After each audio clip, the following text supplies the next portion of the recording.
देश में जितने भी विषय है, जिसने भी संविधान है, सब में कुछ न कुछ अपवाद है, केवल एक को छोड़कर कि जीवन के बाद मृत्यु तय है। लेकिन इसमें भी अपवाद है। वो कैसे कि कुछ लोग जन्म तो लेते हैं लेकिन मरते नहीं। वो कैसे? जब तक ये भारत रहेगा, वीरांगना झलकारी बाई जैसे जैसे हमारे जितने शहीद हुए सब, उन सभी को हम याद करते रहते हैं। अपने पुरखा को याद करेगा, अपने पुरखा को स्मरण करने के लिए कार्यक्रम आहूत करेंगे, वो संगठित रहेंगे। और जब वो संगठित रहेंगे तो उसका उन्हें लाभ भी मिलेगा। आप कितना संगठित है? मैं आपसे पूछना चाहता हूं कि 1857 में एक ही मर्द, वो झलकारी बाई और इनके सहपाठी का नाम आया था। आप उनका भी जोरदार ढंग से और हर वर्ष, अब चाहे जैसे भी मना भी, लेकिन हर वर्ष मनाना है। कब से आपका अधिकार छीना जा रहा है? इतने बड़े वीरांगना को जो सम्मान मिलना चाहिए था, उस समय के तत्कालीन प्रधानमंत्री क्या वो सम्मान दिए? क्या? बिल्कुल नहीं। जो भी सम्मान मिला भारतीय जनता पार्टी के शासनकाल में मिला।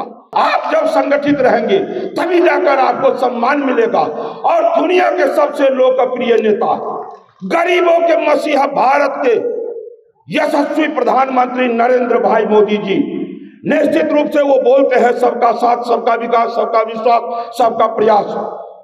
इन्हीं के शासनकाल में हम अति पिछड़ों का सम्मान मिलेगा। आपको निश्चित रूप से फक्र होता होगा।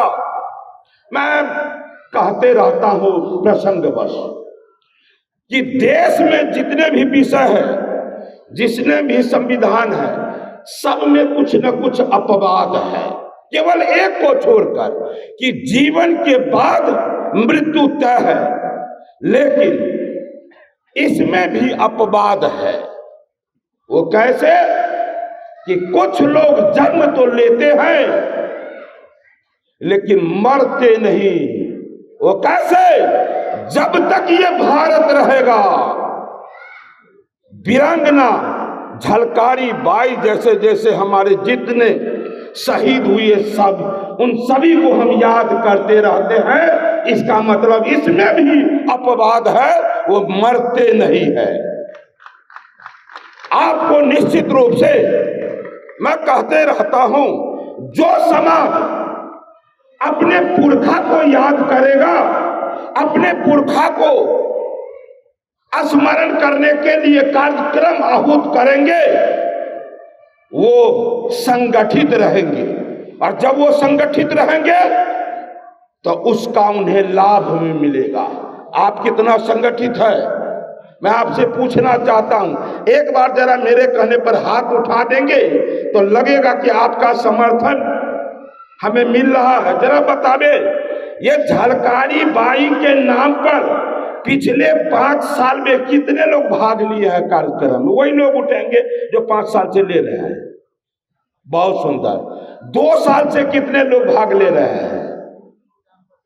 बहुत सुंदर। आप इसी से समझ में आता है कि आपके समाज के एक ऐसी वीरांगना जिसको अंग्रेज ने कहा था कि 1857 में एक ही मर्द, वो झलकारी बाई और इनके सहपाठी का नाम आया था। आप उनका भी जोरदार ढंग से और हर वर्ष, अब चाहे जैसे भी मना भी, लेकिन हर वर्ष मनाना है। हमारे अभी लीडर कह रहे थे, हमारे अभिभावक कह रहे थे, प्रवीण दास तांती को देखकर मुझे फक्र होता है कि जिसे मैं कहता हूं अति पिछड़ा का बेटा, उस अति पिछड़ा के बेटा को जगाने का वो प्रयास कर रहे हैं। आज ये मुट्ठी भर लोग, पूरा विश्वास है कि कल जब अगले साल अगले वर्ष यह कार्यक्रम आहूत होगा, ये हॉल नीचे से ऊपर तक खचाखच भरा हुआ रहेगा। जब यहाँ बैठे लोग संकल्प लेकर जाएंगे, आपको जगना पड़ेगा, नहीं तो आपको अधिकार नहीं मिलेगा। कब से आपका अधिकार छीना जा रहा है? इतने बड़े वीरांगना को जो सम्मान मिलना चाहिए था, और समय के तत्कालीन प्रधानमंत्री क्या वो सम्मान दिए? क्या? बिल्कुल नहीं। जो भी सम्मान मिला भारतीय जनता पार्टी के शासनकाल में मिला, और उसके बाद वर्तमान समय में हमारे मुख्यमंत्री जी अब ये जातीय गणना करवा करके और कहते हैं हम आपको आरक्षण दे रहे हैं। मैंने सदन में बोला कि आप SC ST और BC को भी सबको आरक्षण में आप बढ़ोतरी की है, लेकिन जिसको आप अति पिछड़ा कहते हैं, वो अति पिछड़ा कितना अति पिछड़ा है सो तो आज भी देख रहा हूं कि अपने हक के लड़ाई में ये इतने बड़े प्रांत में मुट्ठी भर लोग आते, इसका मतलब आप कि हम लोग कितने अति पिछड़े हैं इससे भी पता चलता है। और उस अति पिछड़ा के साथ आपने क्या किया? मैंने सदन में कहा था कि BC को पहले 12% था, तो ठीक उसको 50% आपने बढ़ाया 18% कर दिया, और EBC को पहले 18% था, तो मेरे मन में है कि इसको भी आप 50% बढ़ा देते तो 27% हो जाता। तो इसको लगता कि पहले से मेरा हकमारी होते आ रहा है। पहले से कैसे हकमारी होते आया?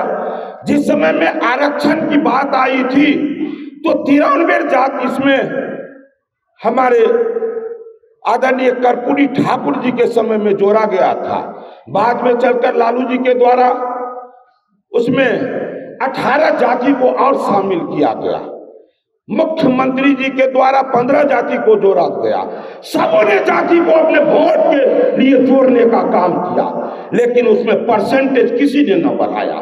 लेकिन अभी जब आप सबको सम्मान कर रहे हैं तो हमने कहा कि आप इसको भी, जैसे BC को आप 50% बढ़ा दिए, इसको भी 50% बढ़ा दीजिए, लेकिन केवल कथनी और करनी में अंतर रखिएगा तो इस समाज का विकास नहीं होगा। इसलिए मैं आपसे कहता हूं, आप जब संगठित रहेंगे तभी जाकर आपको सम्मान मिलेगा। और दुनिया के सबसे लोकप्रिय नेता, गरीबों के मसीहा, भारत के यशस्वी प्रधानमंत्री नरेंद्र भाई मोदी जी, निश्चित रूप से वो बोलते हैं सबका साथ, सबका विकास, सबका विश्वास, सबका प्रयास।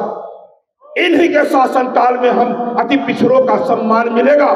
आप एकजुट बने रहे, अपने ताकत का एहसास कराते रहे, ऐसे ऐसे वीरांगनाओं के इस जयंती को ताकत से मनाते रहें। आप ऐसा करते रहेंगे, आपको सम्मान मिलता रहेगा। इन्हीं शुभकामनाओं के साथ अपने वाणी